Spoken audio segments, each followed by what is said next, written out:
नमस्कार दोस्तों, अपनी दुनिया में आपका स्वागत है। प्लीज चैनल को सब्सक्राइब करें, लाइक करें और शेयर करें। दोस्तों, जिस तरह से चाइना दुनिया में आगे बढ़ रहा है, उसकी स्पीड को देखकर डर लगता है। दोस्तों, भारत को तो डर लगता ही है, साथ में साथ अमेरिका को भी डर लग रहा है।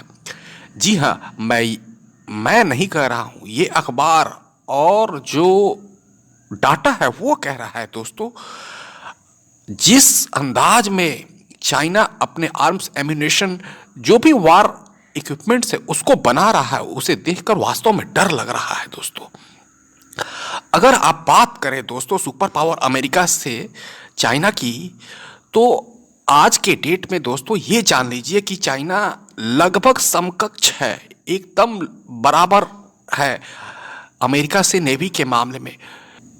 उसके पास परमाणु पनडुब्बी, एयरक्राफ्ट कैरियर, सबमरीन, वो जो है उसकी का जो संख्या है दोस्तों लगभग अमेरिका के बराबर है। आप एयरफोर्स की बात करें तो चाइना के पास भी already 5th generation fighter jets है। आर्मी की बात करें तो ऑलरेडी दुनिया की सबसे बड़ी आर्मी चाइना के पास है। उसके पास सुपरसोनिक, हाइपरसोनिक मिसाइल, ICBM, कौन सा ऐसा हथियार नहीं है जो चाइना के पास आज के डेट में है। और दिन पर दिन दोस्तों वो अपने हथियार की संख्या में वृद्धि कर रहा है। चाइना रूस और यूक्रेन वार से सबक ले रहा है। वो देख रहा है दोस्तों कि किस तरह हथियार बुरे वक्त में काम आता है। आज रूस की स्थिति ये है दोस्तों कि वह दूसरे देशों से हथियार मांग रहा है, ईरान से और भी जो उसके सहयोगी देश हैं जैसे नॉर्थ कोरिया हो गया, उससे हथियार मांगकर वो लड़ाई लड़ रहा है।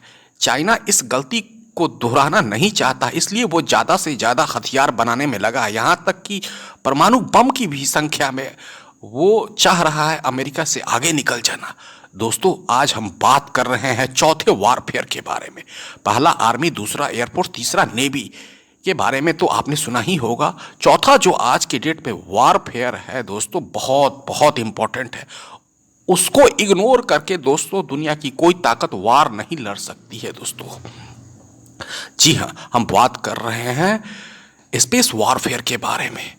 जो पूरा वार का जो सिनेरियो है, इक्वेशन है दोस्तों, वो पूरी तरह से स्पेस से ही जुड़ा है, स्पेस पर ही टिका हुआ है। दोस्तों, अगर कोई देश स्पेस में किसी दुश्मन देश के सैटेलाइट को उड़ा देता है दोस्तों, आप समझ लीजिए कि जीता हुआ वार सेकेंडों में वो देश लूज कर जाएगा।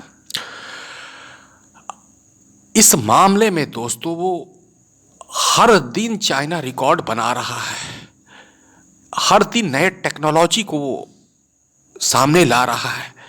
बहुत सारी टेक्नोलॉजी जिसमें ग्रिपलिंग हुक्स है। इसमें होता क्या है कि जो सैटेलाइट है उसको अपने कक्षा से डाइवर्ट कराकर बाहर लाया जाता है, और जब वो बाहर आएगा तो उससे उस देश के आर्मी, एयरफोर्स, नेवी का संपर्क टूट जाएगा।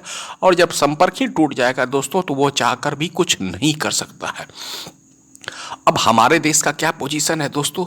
जहां तक मेरी समझ है, भारत तो शुरुआत कर चुका है स्पेस वारफेयर के लिए, लेकिन अभी हम दोस्तों बहुत पीछे हैं। दोस्तों, भारत को चाहिए कि एयरफोर्स, नेवी और आर्मी के अलावे स्पेस वारफेयर में ज़्यादा से ज़्यादा पैसे लगाना, ज़्यादा से ज़्यादा इस पर रिसर्च करना, तभी हम चाइना का कंपेयर कर सकते हैं।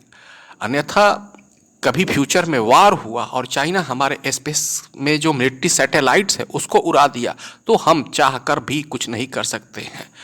स्पेस वारफेयर दोस्तों इतना इंपॉर्टेंट होता है, आपको याद है ना कारगिल वार, जब पाकिस्तानी आर्मी टॉप, कारगिल के जो टॉप चोटी थी वहाँ थी और हम हथियार, गोला बारूद बरसा रहे थे, लेकिन वो सही जगह जाकर नहीं लग रहा था। हमने अमेरिका से रिक्वेस्ट किया कि आप सैटेलाइट के माध्यम से देखकर बताइए कि दुश्मन का लोकेशन क्या है। अमेरिका इनकार कर दिया। दोस्तों, अगर आप समझ लीजिए कि हमारे पास टेक्नोलॉजी होता तो कारगिल वार में इतनी जो जाने गई, इतना जो आर्म्स एम्यूनेशन बर्बाद हुआ दोस्तों, नहीं होता। इसलिए आज के डेट में दोस्तों ये जो स्पेस वॉरफेयर है बहुत इंपॉर्टेंट है। सरकार को इस पर ज़्यादा से ज़्यादा सोचना चाहिए। आपकी क्या राय है दोस्तों? कमेंट बॉक्स में बताएं। धन्यवाद।